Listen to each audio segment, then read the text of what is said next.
In 1 Kings chapter 17, Elijah commanded that the heavens be shut, let there be no rain. And it was done. There was no rain. So Elijah is like the first person I have seen that successfully, what do you call them? Those who make rain to fall or not to fall. We call them rainmakers, right? Elijah shut the heavens. There was no rain. The same Elijah approached a widow, the widow of Zarephath, who was going to prepare her last meal because the effect of Elijah's curse is now biting. You see, sometimes, even as somebody with power, there are some things you should be very slow to do because they will have what we call a domino effect. It's like a mother now. If you're so angry and you curse your daughter or your son, you are an idiot. It will never be better for you. You forgot that you will soon be in your old age. Who is going to take care of you? That child, Abby? And if that curse follows that child in old age and the child is useless, who will take care of you now? So be very careful. Anyway, that's not even the issue. So because of the effect of the drought, he went to a Sidonian town, this widow of Zarephath, and she was going to prepare her last meal. And Elijah said to her, go and prepare for me first. And the woman was like, bros, what I have is not even much for me and my son. We're just going to do the last one and eat. And Elijah said, don't worry. As the Lord lives, thus says the Lord.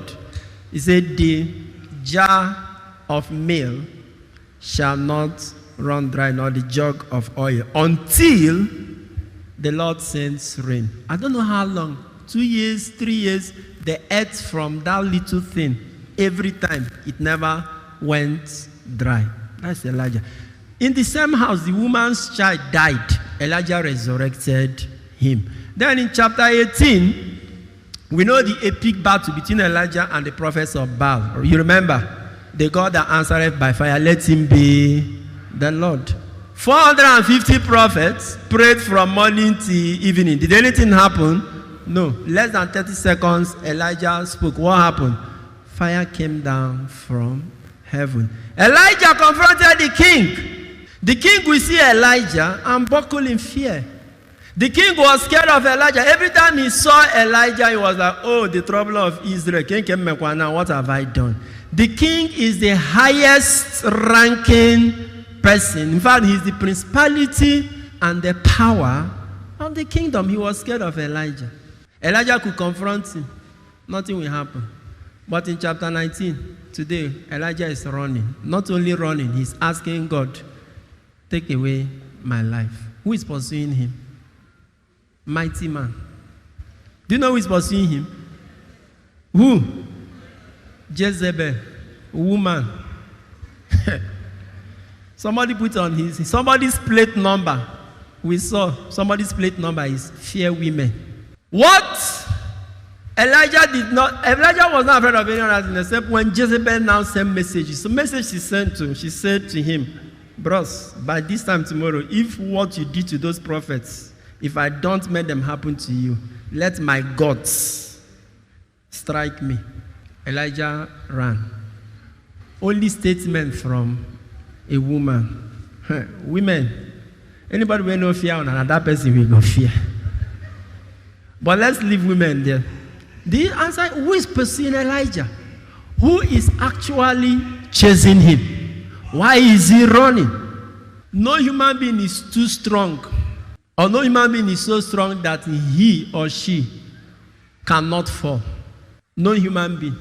No matter how strong you are still what? Flesh and blood. What affects others will do what? Will affect you. That's why in 1 Corinthians 10:12, he says, even those who think they are strong, they should be careful, lest they do what? Lest they fall. Praise God.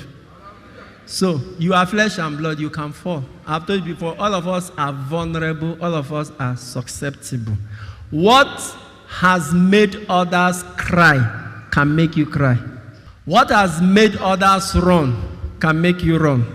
What has made others fall can make you fall.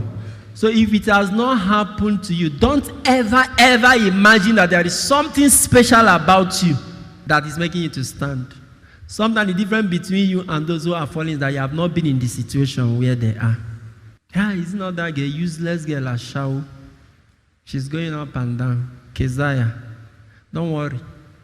Maybe if a quarter of what that girl is seeing comes to you, you will not only be Keziah, you will also be Isaiah and all of that. Praise God. To watch full videos and get notifications for new ones, please subscribe to my YouTube channel. God bless you. Sign up with the largest community of Catholics online. Meet new friends, chat, post pictures and videos, make and receive audios and video calls, interact with lots of priests and religions. Download the app from Google Play Store.